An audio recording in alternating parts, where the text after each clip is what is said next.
everyone, and welcome back to Miss Volk's online classroom. I'm here today continuing my series on iconic performers. I thought today we would focus on one of the greatest actors of our time. No, it's not. It's Christopher Plummer. Now you may be saying, but Miss Volk, he's a musician too. But don't worry, we'll get to that. So, who is Christopher Plummer? Well, many people would think of him as the quintessential British man. Talented, reserved, sarcastic, intelligent, but he's not, because he's Canadian. Here are 5 reasons why Christopher Plummer is so iconic. Number 1, he successfully pulled off a wide range of roles. He was trained in Shakespeare. He was in musicals. He played numerous historical figures. He was in comedies like The Return of the Pink Panther. He was General Chang in Star Trek. He was in sweet rom-coms like Must Love Dogs. He did multiple children's movies like Madeline, Up, and National Treasure. Most recently, he starred in the hit Knives Out. Christopher Plummer was the oldest person to win an Oscar and the oldest person to ever be nominated. He also has a triple crown, winning Oscars, Tonys, and Emmys. From Commodus to Captain von Trapp to a Klingon, he nailed it every time. Number 2, he ripped up a Nazi flag. He ripped up a Nazi flag.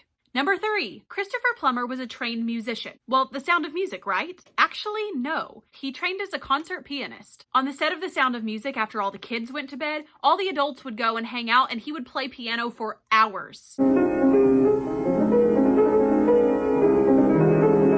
But that was when he was young.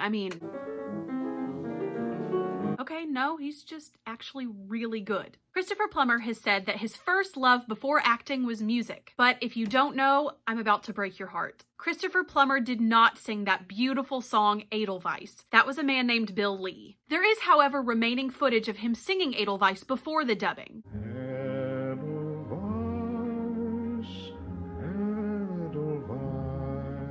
He does actually have a really nice voice, it's just not trained. I don't even sing in the bathroom. I have the good taste not to. In fact, the only reason he even took the Sound of Music role was because there was a stage musical that he wanted to do next. He thought it would be a good start. And it was, because not only was The Sound of Music a mega hit, but he ended up winning a Tony for the musical Cyrano. A Tony for singing. Yes, I don't know why. Here's something that actually blows me away, though. He arranged and narrated a concert piece for orchestra and choir and worked with Sir Neville Marriner. It premiered at Carnegie Hall. I'm sorry, what? Number 4, Christopher Plummer was beautiful. I'm just kidding. I'm not kidding. What were we talking about? Number 4, Christopher Plummer had a great sense of humor. A lot of this humor can be found in his memoir, In Spite of Myself. While in his earlier days, he was known for being a little arrogant, later on he found ways to joke about his fame. I practically had to sit in restaurants with my hand lowered so they could kiss my ring. Christopher Plummer is utterly charming. We fell in love, and it wasn't difficult. Not with you, darling, the way you look. And hilarious. I'd already fallen in love with myself in my tights earlier. Also, this really has nothing to do with anything, but he's fluent in French. Number 5, The Sound of Music. You really didn't think I was going to end this video without a full section dedicated to The Sound of Music, did you? Come on! I remember seeing The Sound of Music for the first time somewhere around kindergarten. Everyone at school was talking about Justin Timberlake and Jonathan Taylor Thomas, and I was like, it's Christopher Plummer for me. As you can tell, I was very popular. Now, Christopher Plummer famously disliked the movie at the time, even allegedly referring to it as The Sound of Mucus. I'm always misquoted on it, and it wasn't me, it was somebody else. And this person said, well, it was like being beaten to death by a Hallmark card. But in time, he came around to love it just like the rest of us. So why is Captain von Trapp so great? Well, maybe it's the sarcastic looks. Maybe it's the sarcastic comments. Yes, I realize it's singing, but who is singing? Maybe it's the fact that he can dance. Maybe it's that thing that he does with the glove.